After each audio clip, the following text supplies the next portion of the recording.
When I first moved to San Diego, I was working cybersecurity full time to do online personal training. And some people thought I was crazy. Why are you leaving a job to do this? Right. And then after that, I was like, well, I want to do apparel. And I would drive to and from the fashion district from San Diego to LA every other week, work with a pattern maker and designer, do everything cut and scratch. This is one of the old 413 shirts, our comfort tee from way back.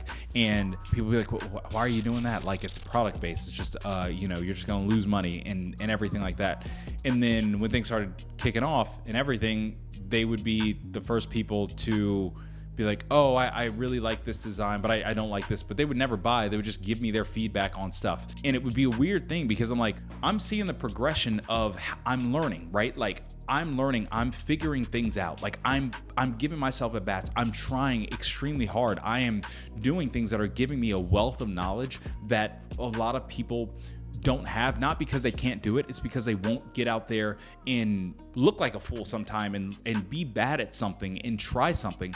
There's still the feedback and like the lack of support. And so what I started to do over time was like distance myself from those people, and stop returning those texts and not worry about that, because I started to realize, wow, these people have never ordered anything. They've never bought an online training package. They've never shared any content that I have. All they have is critiques and critiques and critiques, but have never given an encouraging word. And even when success started to happen, silence. Understand and see where the people who are supporting you, like I have friends who I've never met in person.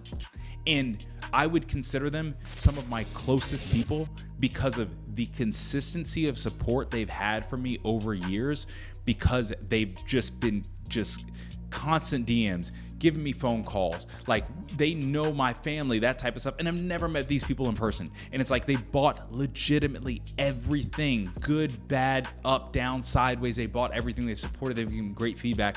And it's like those people, I'm like, because that level of support, that's the level of support I aspire to give to somebody else.